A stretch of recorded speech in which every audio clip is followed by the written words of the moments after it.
right. I'm ready. And we're live with the legendary, the main man himself, Gary Williams. Come on, coach, voice of the IPF, an all-round gentleman. Just, just so we're clear, I didn't pay you for that No. announcement, right? And look, I'm even throwing up some hearts there. There you go.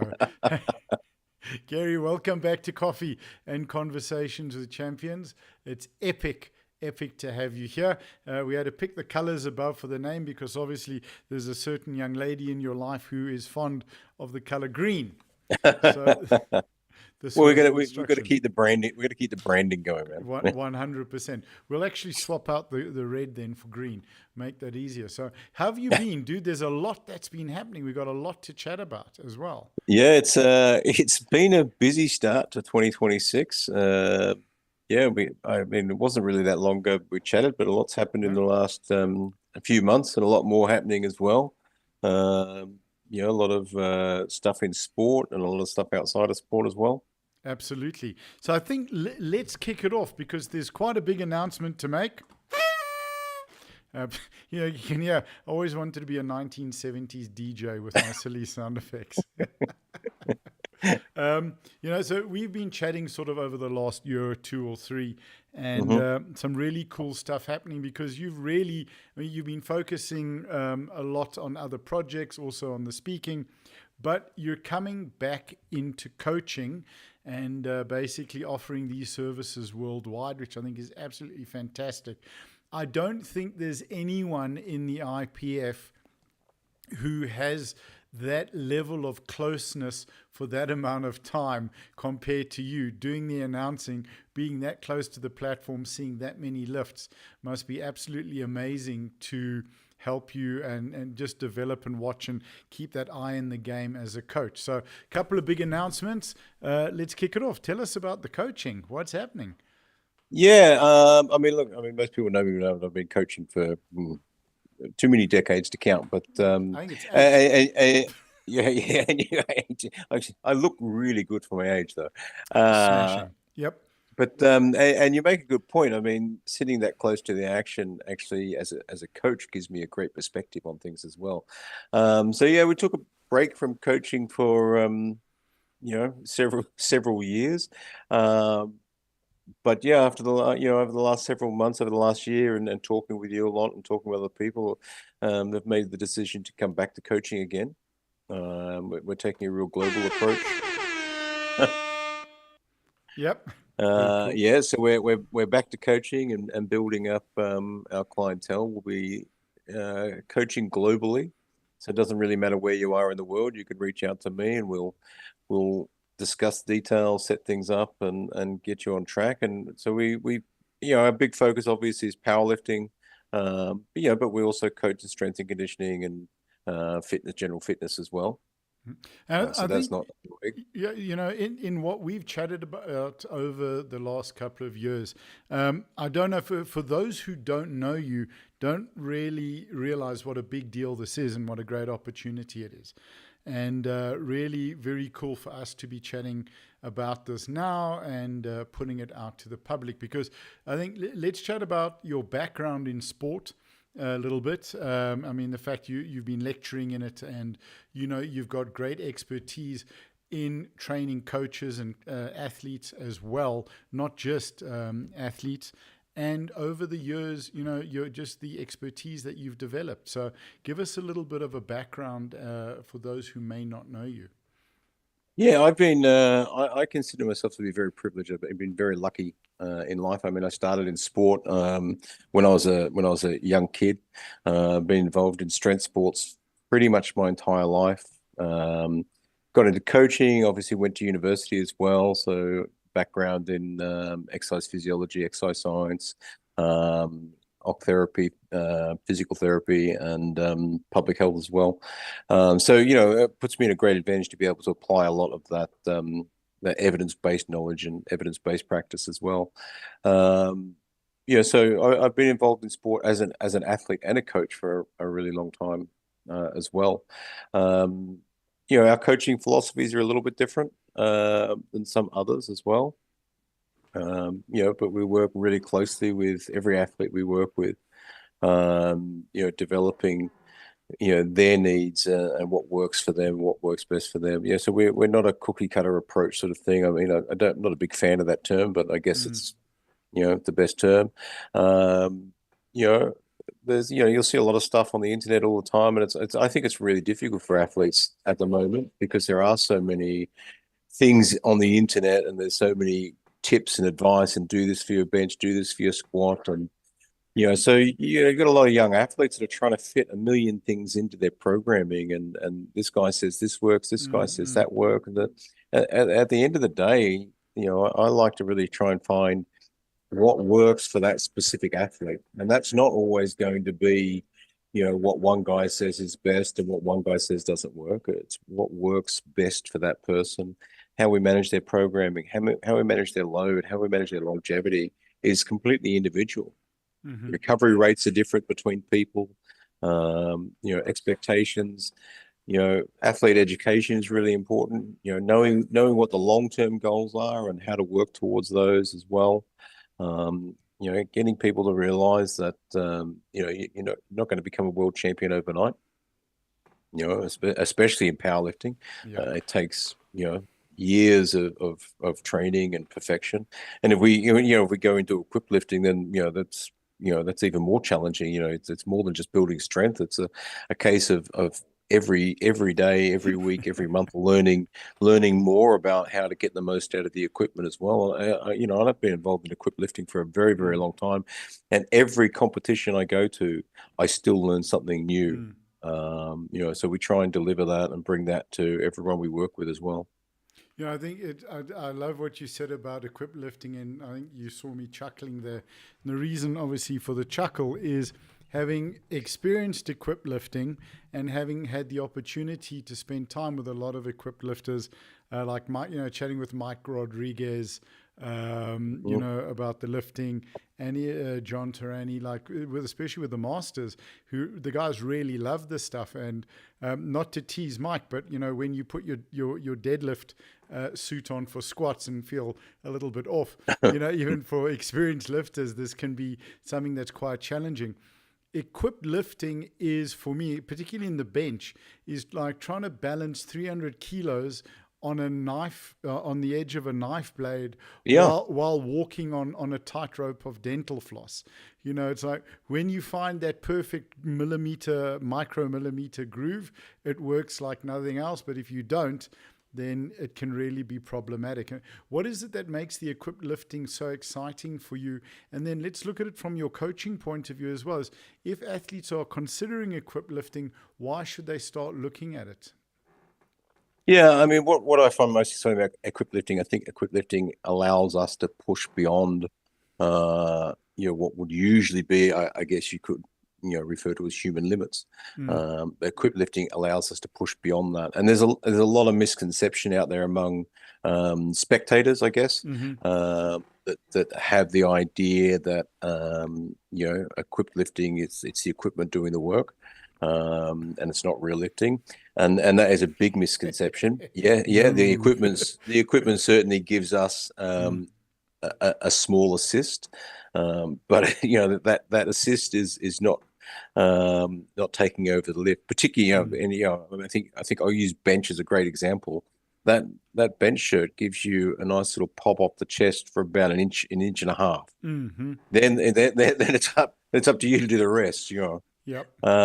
So the excitement in equip lifting is that it pushes beyond human limits. It's also, I think, it's also really great from a spectator perspective as well. And this is not to take anything away from classic raw lifting, but as a non-powerlifting spectator, it's difficult to envision just how heavy a weight is in classic lifting, even though a 300 plus kilo deadlift is ridiculously enormous. But for non-lifters, it's sort of difficult to fathom how heavy that is.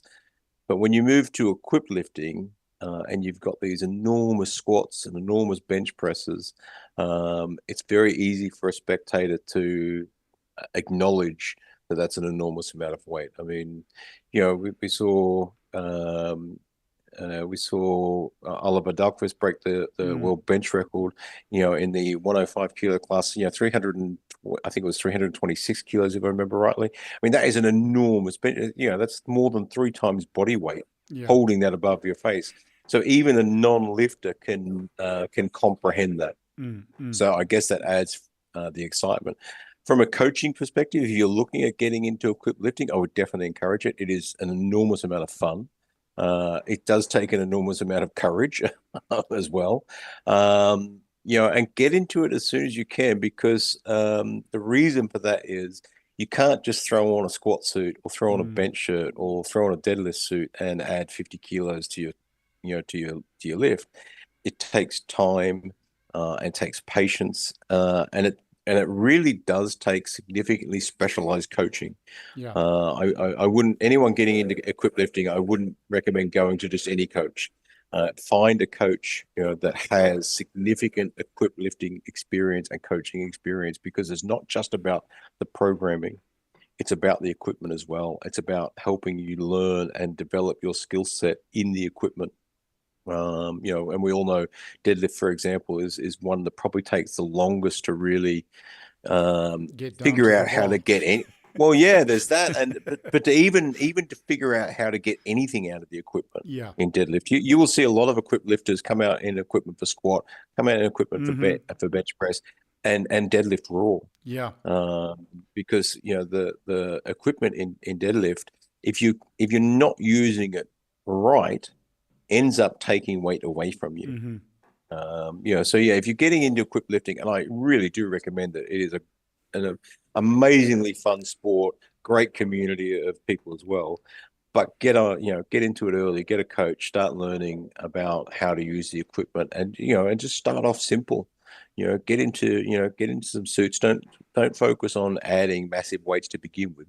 Just Mm. start to learn how to use the equipment in the best possible way that works for you. And you are going to hear a lot of people tell you, do it this way, do it that way. You need to do it this way. You need to do it that way. And to be honest with you, equipped lifting is just as individual and personal as raw lifting. Yeah. Yeah, there are plenty of things about how to do, how to use a shirt, how to use a squat suit, how to use a deadlift suit, etc. Um, but at the same time, you also need to find the way that works for you within the equipment as well. So everyone's going to be a little bit different, and you'll see that at World Championship events. And we see, everyone has a little bit different the way they use that equipment, the way they make it work for them. There's no right or wrong. It's what makes it work for you, and you should be working closely with your coach to find out the best way that works for you, that gets the most out of it. I think that's such great advice. And also how you put the equipment on, how you wrap your knees, how you get that shirt on, how you get the suit on, where you talk about athletes coming out raw for the deadlift. I've seen it Hmm. quite often at competition where they'll come out, get their opener raw, and then put the suit on just to make sure that they've got a lift in. And these are experienced athletes understanding that if you're not in that groove, as you said, it can take a lot of weight away from you. Do you think that? Yeah. Oh, sorry, go on. No, keep going. Okay. So, do you feel that almost equipped lifting is a different sport to raw Well, to yeah, consider? it is a very different. It is a very different sport. It's different training mechanisms Mm. as well. It's not. I mean, it's interesting that we're seeing now a lot more athletes doing both, raw and equipped. Mm. And I absolutely take my hat off to those athletes that do both, because they are different training mechanisms. They are different bar paths. And in a lot of cases, you'll see, particularly in bench press, someone that has a really, really good equipped bench might not necessarily have a great raw bench as well, because Mm. it's a Mm. very different bar path. And someone that moves from raw to equipped may find that their raw bench actually plateaus or even reduces because of the change in bar path, the change in muscle use or muscle activation as well. So, yeah, I guess in a sense they are quite different sports. I mean, both super exciting to watch, both super exciting to get involved in. But yeah, they are different. It's a very different, training mechanism. It's a different way of life. If you're a raw lifter, you can you can check in with your coach once a week, Mm. have a program, get to the gym, do your training. If you're an equipped lifter, you generally need to have, a team of people that you're training with. I mean, if you're training for any of those three lifts and equipped, particularly in bench and squat, Mm-hmm. you need people there that can help you in and out of your suit, that can provide spotting, help you load and unload. I mean, if you've ever tried to load and unload bars in a bench shirt, it's quite a challenge and quite a mission. Wow. And Yeah. if you've ever tried to lift off in a bench shirt, even Mm. at a warm up weight, um, even that's a challenge in itself. Mm. So yeah, it's not a sport where you can train alone, and it's not a sport where you can show up at the gym and train on your own. Some people do, and I salute them for being able to do that. Myself, I cannot get myself in a shirt. I need a couple of people to help me get in a shirt. Yeah, so yeah, in essence, it is a different sport. We train Mm. differently in equipped than we do in raw.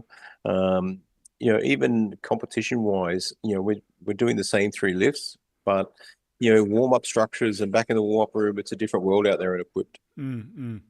I think with just on a lighter note, is the toughest job in powerlifting an equipped lifters coach, where you have 12 lifters in one flight and you've got to wrap all the knees? I don't. I think only having one lifter in one flight is one of the toughest jobs for an equipped lifting coach. Yeah, Yeah. coaching in equipped lifting particularly on competition day, is probably one of the toughest jobs on the planet. Yeah. Not only not only are you wrapping knees and putting squat suits on and putting bench shirts on and adjusting shirts. And yes, so there's not just that part of it. You also have to be thinking after each lift which adjustments you're going to make Mm. to the equipment for the next lift. You're probably going to have to deal with your athlete complaining how much it hurts. Or something's not fitting right, or something doesn't feel right. You've got to be able to adjust quickly as an equipped coach. Mm. Mm.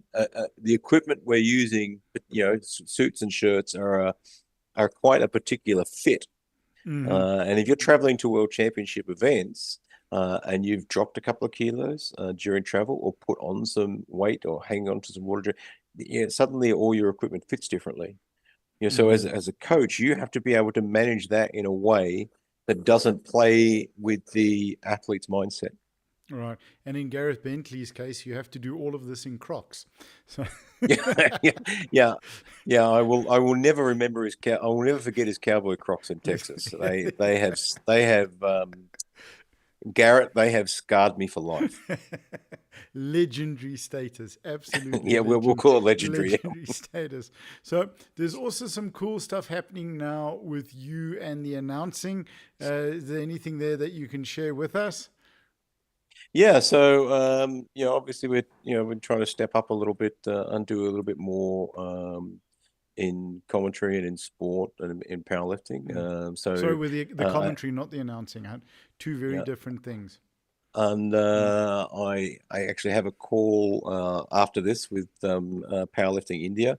So to finalize some details of the possibility that we'll be traveling to Mangalore in India later this month to Brilliant. MC their competition and possibly host a quick coaching seminar as well whilst we're there. Absolutely So yeah, brilliant. so a lot more happening. So Mm. we'll be doing a lot more of that throughout the year and next year as well. Hmm. MCing and commentating throughout the world should be great. Absolutely brilliant. Speaking of the workshops, is this something that you're going to be bringing in as well with the coaching, sort of traveling the world, doing workshops in different regions for gyms and athletes and so on, particularly with regards to the equipped lifting? Yeah, very, very much. So as part of our coaching, we're extending that out to travel around and run some coaching seminars. So we're able to offer coaching seminars for athletes and coaches as well. Hmm. So we're running some coaching seminars, particularly in equipped for our athletes, but we'll also be traveling around and running some coaching seminars for equipped coaches as well, because I think that's one thing that some national teams would certainly appreciate to provide some more experience and more background and more knowledge for coaches and equipped as well. Because as we said earlier, it is a different sport to coach.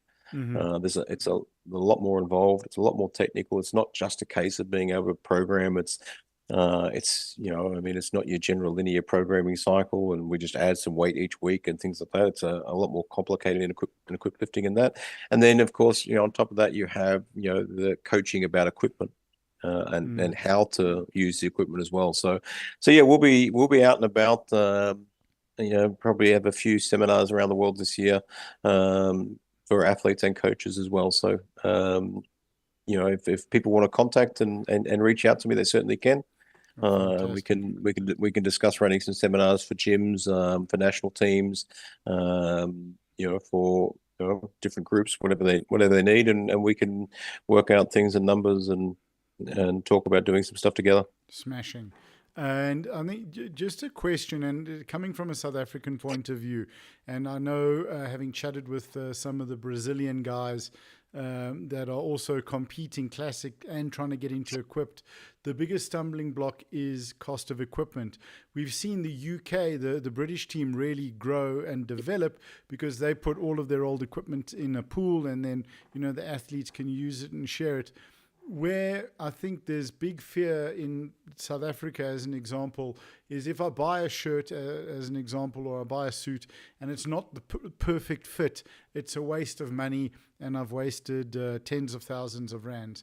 How, getting into the sport of equipped, how important is it that the gear fits perfectly? Or if you've got gear that doesn't fit 100%, maybe it's 60 or 70%, is that something that's still beneficial in terms of learning equipped lifting? Oh yeah, look, absolutely, and I completely understand that. I mean, equipment's expensive. A new bench shirt's not cheap, and and the UK have done a fantastic job, and it's also equipped lifting throughout the world is a fantastic community. If you need things, people will help you find it, and they will help you get your hands on it. In regards to fitment, that's always a tough one. I mean, obviously, if you're competing at world championships and you're at that level, you want things that are fitting right. If you're just starting out in equipped lifting, it's definitely less important to have the perfect fit. I mean, what you're wanting to do when you're just starting out in equipped lifting is really learning to use the equipment. So realistically, when you're just starting out, you don't want a super tight fitting shirt or super tight fitting squat suit. You want something that you can get on and off within a reasonable amount of ease, I guess. But if you can get your hands on some secondhand equipment, stuff like that, as long as it's a reasonably good fit, you're going to be able to use it and learn to use the equipment. And and as you develop your skill set, then you move up into a different shirt or different suit, and you keep progressing from there as well. And shirt fit is also quite personal as well. I mean, if you look at, we'll use Garrett Bentley and his famous Crocs as an example. I mean, I'm pretty sure that guy could get himself into a size 42 shirt. Yep. I mean, his hands might look like they're going to explode, but I reckon he could get himself in there. So everyone's a little bit different. With the elbows exposed. Yeah. So everyone's a little bit different in how tight they want that shirt to fit. The pain they're willing to endure. Yeah, there's the whole sort of idea that the tighter the better. Get a really tight shirt, I can add more weight. Well, it doesn't always work like that because every individual athlete is different. How they make the shirt work is different. So a super, super, super tight shirt might work for one person, but for another person, it might not be the case. So so starting out, get some equipment that you can get into comfortably, learn to use it. You can make adjustments to that equipment later on as well. I mean, even people that buy brand new shirts or suits will sometimes have the seams bored in a little bit. So there are some adjustments you can make within the rules to the equipment as well. So if you go out and buy a piece of equipment and it doesn't quite fit exactly the way you want it, you haven't wasted money. You can make some adjustments to it. You can learn to make it work, and then you later on when you're ready to upgrade to something a bit tighter, then you look at finding someone that can use that shirt and get yourself a new one. I think that's such great advice, because it's once you're in the game, once you're hooked, basically, once you're an equipped addict, then you can call it an investment in the equipment and then pass that equipment on. Because I think that is one thing I've noticed with the equipped lifting. The guys are really keen to grow the sport. They're really keen to bring in new athletes into the equipped side. Yeah, I think part of that is because we all enjoy it so much, and we all enjoy the community so much. We want to bring other people into it. We want other people to experience not just the pain that we go through in wearing equipment, but we want people to enjoy, experience the excitement and Yeah. fun as well. So, you talk about the pain, and I consider myself someone having a relatively high pain threshold. I've been beaten up by some of the best martial artists in the world for decades, and I've survived. But when I was in La Manga in Spain, I think 2016, for the IPF Coaching Level 2 workshop, Dietmar Wolf was there giving the workshop, and we were now going to do rapping. So all the ladies got rapped first. I think of Megan Layton, Chantel, some of the Danish girls. And Dietmar said, "Right, your turn." He rapped one leg, and I was like, "Right, this is not a sport for me. Get it off." I didn't even go to the other leg. I could not deal with that. Not the most, they're not the most comfortable experience. You Yeah. want to be them in knee wraps for the shortest time possible. Especially when you have hairy legs. So I have absolutely huge respect for the equipped lifters and the coaches as well, because what we're feeling on our legs, they're feeling on their fingers, right, all the time, getting those wraps on as tight as possible. I wanted to touch on a point that you brought up earlier with the overload, and talking again about your coaching, the overload of information that we have online. And, the algorithm finds you and knows you like powerlifting, and it throws all of this advice at you. And I see it all the time, even with clients that we coach, where they say, "Hey, I saw a TikTok about this and this. What do you think?" Or, "I saw this guy on Instagram doing this and this." How important is it? And I'm not even going to say for new lifters, but for lifters to stick with a coach, to rather put the effort and energy into finding a good, experienced, established coach and working with them and blocking out the noise. In your opinion, how valuable is that? How important is that? Yeah, look, it's a really difficult thing. There is so much information available to us, and far too much information as well. And it's not uncommon, as people to see all the information. Then you start questioning your programming, you start questioning your coaching, and things like that. But it is really important to really trust in the process. Trust in, if you found this coach, you've gone out and you found this coach and you're paying them good money. With that good money, throw in some belief as well. You didn't just choose this coach for some random reason. You chose this coach because they were experienced, they produced champions, they know what they're doing, they've been around a long time, they're well educated, they understand you, and you can't put everything that's out there into your program. You'd be at the gym for 8 hours training. Yeah. And you can't fit everything in there. And and don't get me wrong, there is a lot of great information out there on the internet that comes across your Instagram and Facebook. There's a lot of fantastic stuff. There's a lot of crap as well. There's a lot of garbage out there as well. So, you've also got to be able to sift through what's good and what's not. But yeah, I think it is really important to put your trust in your coach. It's also really important for a coach to be able to listen to the athlete when the athlete does come up and say, "Hey, look, I saw this TikTok about doing this and doing that. What do you think? Should we do that?" I think it's really important for a coach to be able to look at and listen to what the athlete is saying, determine whether that information is valid and worthy. And if it's not suitable for that athlete's program, be able to explain that really clearly to the athlete why we're not doing this. Because that goes on to building the trust as well. I mean, it's really easy for a coach to just say, no, that's garbage. Yeah. But why? Why is it garbage? Why isn't it going to work for you? Why are we not doing this in your programming? Athletes are smart as well. They know what's going on. And athletes that have been around longer know a lot about training, know a lot about sport as well. So as a coach, you've really got to listen to them. And you have to listen to them, and you can't just say, "Listen, I'll smack you if you don't listen to me anymore." It's not the 90s, so we do have to. But if they do come to you and say, "Coach, I saw this video on overhead barbell Bulgarian split squats on 2 Bozu balls. Can we try that?" Then I think you should have permission. I think I saw that video. Yeah, exactly. To give them a little bit of a wallop. I think I saw that one. Yep, absolutely. It did get quite a bit of coverage a while ago.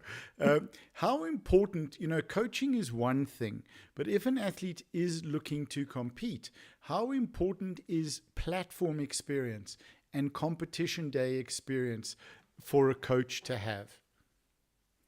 Yeah, as a coach, you must. I mean, certainly, not every coach has the opportunity to coach on a world platform or Europeans or anything like that.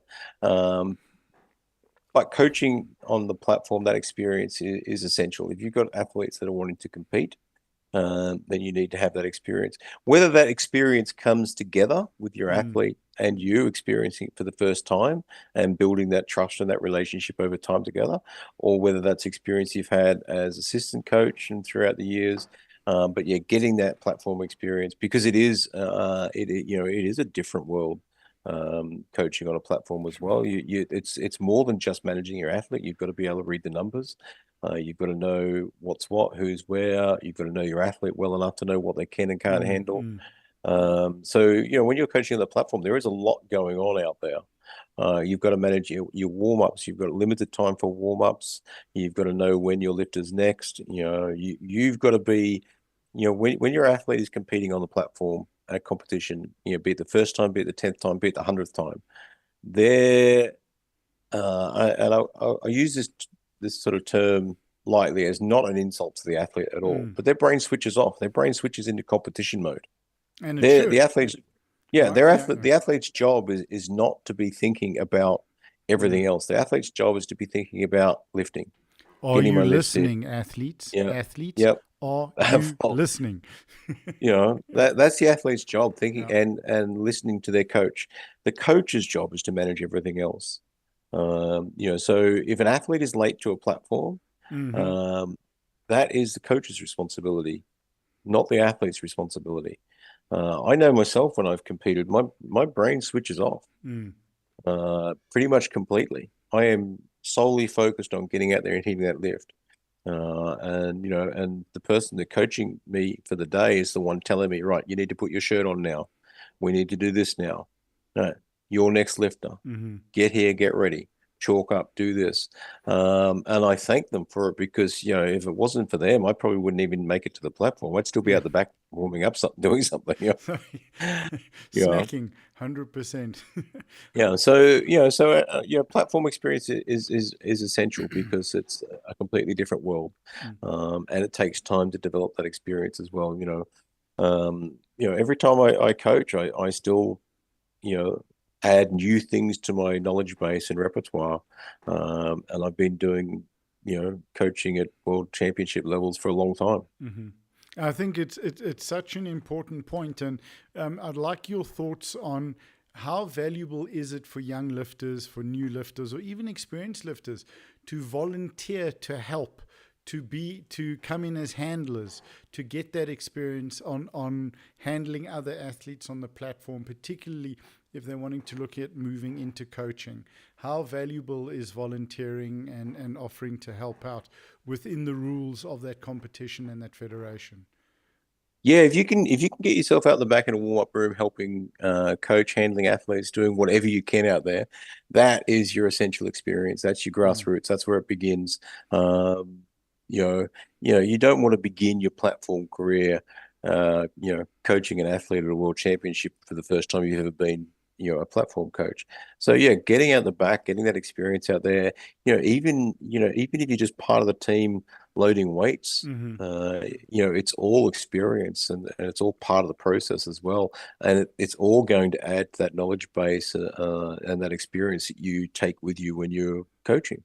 Absolutely. And, Gary, you bring such a pool of knowledge and experience to the sport. And I think that's why I was very excited to hear that you were wanting to get back into the coaching and particularly doing it online so that you can open it up to everybody. And whether that's sort of, like coaching consulting or one-on-one online or in the groups that we chatted about, it's really going to be something that's going to be fantastic, very beneficial to athletes and also to coaches. If coaches are wanting to get involved and just get an understanding, and have a couple of sessions with you in terms of how to work best, because you do have the best seat in the house at Yeah, it competitions. is an absolute, it really is an absolute privilege to be able to do that.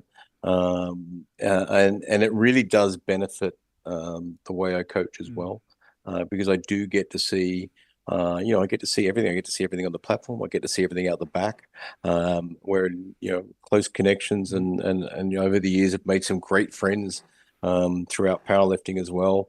And I take away everything I see and experience at competitions. Every time I'm there, I add that to my little knowledge base and think about what works and what doesn't work and where things go wrong. So I think it's a quite a privilege and an advantage. Mm. Coming back to coaching is something, I stepped away from coaching several years back, and it wasn't that I didn't love coaching or enjoy coaching or anything like that. It was more of a case of I just needed to step away, take a break from everything I was doing, focus, on the commentary Mm. and Mm. that side of things for a little while, focus on my own training for a bit, and get back into that because it was taking its toll on my own training. So I wasn't really able to engage properly and achieve what I wanted to achieve on the platform as well.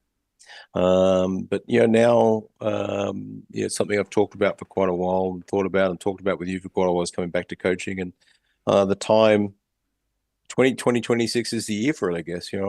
Uh, you know, time for a lot of new projects, a lot of new Mm. adventures, and get back into the coaching and really engage deeply in the sport that I love. Yeah.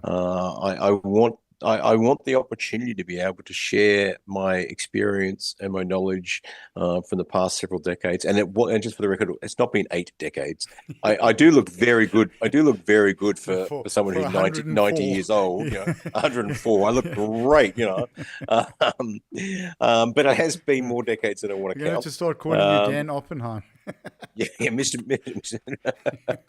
but I'm just well Mm. curated.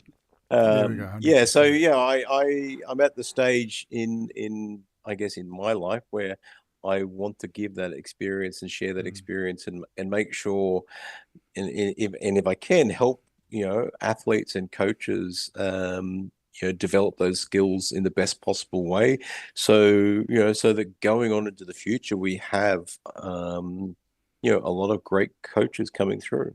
Absolutely. So I want to be able to give back to that sport a little bit as well. Ah, phenomenal. And it's a huge thing because there's not only the sports science background, the understanding the fundamentals of human movement and the physiology and the system, but it's the passion. And I'm sounding like an ad here, but it's true because it's the passion for the sport. I mean, and I saw this as well with, when we met at Sun City. Hmm. The files you had on your desk with all of the athlete information and the research that you were doing. Because it's not only the fact that you see the lifting, all of that athlete's lifting prior, how their training blocks have gone, what's been going on. So the knowledge there is huge. And the fact that you're coming back to share it is absolutely fantastic. I want to be cognitive of the time that we have left, because there's another project that we want to chat about as well. There are courses now that you're offering as well with your partner, and let's touch on that in terms of speaking, public speaking, and language and so on. Watching some really, really fun Instagram videos. I think you guys have already passed 1,000 subscribers, which is absolutely phenomenal. Really, really cool. It does look like you're getting whipped each video, but I mean, that's just, I think, that's just the relationship. So, Well said. yeah. Yeah, look, we've got I've been working with Maria, and I mean, Maria is an amazing English teacher. And we've been doing a lot of work together. We're actually running an English course together at the moment. But we're building one of our big projects is we're building a public speaking course to take that to people. I mean, people that know me know I was a university professor and for a long time, a public speaker as well. Done a lot of motivational speaking over the years to sports teams and corporate groups and things like that.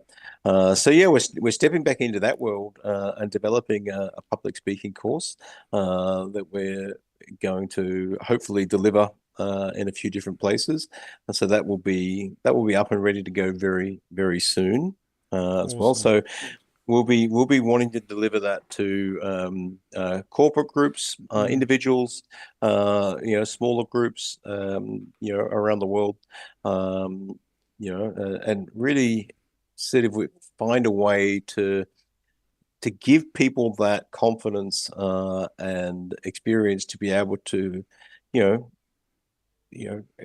present information, talk to people, and public speaking. Public speaking courses aren't just about being able to stand up in front of a crowd and speak. Public speaking courses really help in everyday life. They help coaches. I mean, if you're a coach in powerlifting or any sport, honestly, a public speaking course is a great benefit. If you're an IT consultant or in an IT team and you're in meetings every day, public speaking courses help you to really find how to use your voice, find how to speak confidently about what you're talking about, and sound strong and sound professional and really get your point across as well. So you don't have to be looking at becoming a TED speaker or anything like that. Public speaking is pretty much for anyone in a job that involves talking to people.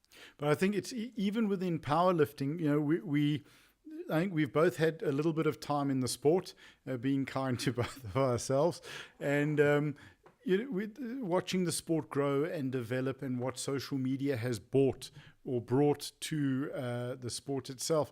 I think it's essential that coaches and athletes have public speaking skills and an understanding of how to speak. Particularly, there are many podcasts that are happening. There are many channels that are going out and interviewing athletes and coaches at comps, post comps, particularly where athletes are looking at growing and developing relationships with potential sponsors or standing out.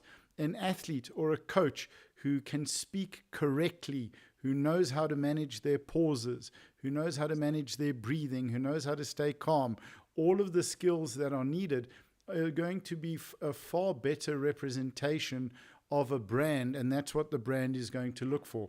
Can this person be our spokesperson? It's not just about running around in skimpy outfits holding tins of energy drinks now, or boxes of dehydrated food that you can microwave. They're wanting to hear the voices of the athlete and the voices of the coaches. So I think it's something that's really incredible, and the timing is absolutely perfect. The ability to get your message across clearly and concisely, that is remembered, I mean, that is absolutely gold. And that's what's going to separate the athletes and the coaches who get sponsorship deals and get good sponsorship deals and brand representation. Yeah, look, and you're exactly right. I mean, our sport has moved into a whole new world on a whole new level. And we saw at World Games in China, we had our media room there, and all our medalists were interviewed in the media room. So learning how to speak well in public, in interviews, is a really important aspect of sport now, especially with, and you're right, especially with social media. There's so much more. There's so many more interviews coming out. People are really interested in hearing from the athletes. They're interested in hearing from coaches, and they're interested from hearing from officials and referees as well. So learning, some of the skills around speaking in public or speaking to people is a really important thing. So it's not just about being able to stand up and do a TED talk. Mm, A public speaking course is so much about being able to communicate, knowing how to manage your voice, manage your timbre, manage mm-hmm, your pitch and tone. As you said, get your pauses right. Where do I put my hands when I'm speaking? How do I look comfortable when I'm speaking? How do I mm, project my voice well without having to yell across a room? These are all really important parts of speaking. So as an athlete, you can learn to present yourself really well in interviews. mm-hmm. Absolutely, and it's a vital skill set. There are some young athletes in South Africa, and we've now gotten involved with other sports such as strongman, freestanding arm curl, strict arm curl, slap fighting, arm wrestling. So it's been a lot of fun. But there's a young athlete, VNA Nell. She's a young lady. She's still in high school. She's competing in strongman. I've not seen an athlete in South Africa, an amateur athlete, or any athlete actually, who is so good at putting together an image to present publicly and promoting herself and supporting her sponsors, because her passion for the sport, she understands what she has to do, and she's taking on all of these things that she is going to have to do. And I think that's why she's stand out. And if you want to be able to get the sponsorship and the deals, you have to be standing out, and speaking Yeah. is a huge part of that. No, and you're right. It's getting sponsorship deals and things like that is much more than just being great at your sport. Yep. If people, if the companies are looking to sponsor someone, they want someone that's going to represent their company in the best possible light. So Yep. if you can speak well, if you can present yourself well as being great at your sport, then you've got a much better opportunity to get those sponsorship deals and long-term sponsorship deals as well to represent a brand. Absolutely, I think that's a great point, sort of to end on. It's 10 minutes to, well, it's 20 past, so I know we have to be cognitive of your time, because you've got a plan for India. I'm quite sure you'll be going over to the States sometimes. You'll be going to Europe. Wanting to get you all over the world. And absolutely fantastic. It's great. What I'm seeing is 20-year-old Gary again. So, which is with the It's energy. just a few more grays, Grey hairs, yeah. some extra wrinkles, and a few cracking bones here and there. But 20-year-old Gary again, yeah, for sure. No, 100. Yeah, It's great, man, to see the energy and the passion and the drive. yeah. No, look, it's a really good start to the year. We've got some great projects going. Mm. I mean, obviously, you can get in touch with myself or Maria. If you want to talk about public speaking, you can get in touch with myself or Maria. We're on Instagram. If you want to talk about coaching or coaching seminars or anything like that, you can reach out to me and we can talk about what your needs are. But it's great to be back doing Mm. these things that I love. I'm looking forward to really being able to give something back to a sport that has given me so much over the Mm. last several decades as well. Eight. It's been Oh, slow down. amazing opportunities for Yep. me. So great to give it back. Absolutely fantastic, and it's great. It's great to have you doing this, because the knowledge and the expertise that you bring to the table is absolutely brilliant, and can only stand coaches and athletes in good stead. And I'm going to say this: reach out to Gary, guys. If you're a federation, if you're a coach, if you're an athlete, get some coaching booked, and just up your game, and get the experience of multiple decades of insight on the platform as an athlete, as a coach, and as the commentator who's sitting there with all the numbers and seeing everything happen. I think that's absolutely invaluable. Gary, it's been awesome to chat to you, and we want to be able to chat to you and your partner on our business leadership podcast as soon as you guys go live with the public speaking workshops, because I think also for corporates, for companies, good public speaking means good communication. Good Yeah, very communication much. means more efficiency and more effectiveness at the end of the day. Yeah, we'll definitely be looking forward to that. Awesome. I have no doubt we'll be live on your business leadership program very soon. Oh, fantastic. Smashing. Looking forward to it. So we'll end the live stream and then I'll just chat to you quickly off air. Gary Williams, thank you for joining us. It's been great to have you on this episode of Coffee and Conversations with Champions. Thanks for having me, brother. Okay. All right, ladies and gentlemen, thank you for joining us. Reach out to Gary on his Instagram, get in touch, and yeah, I think it's something that'll add tremendous value to your training, your lifting, and your coaching. Thank you, Gary.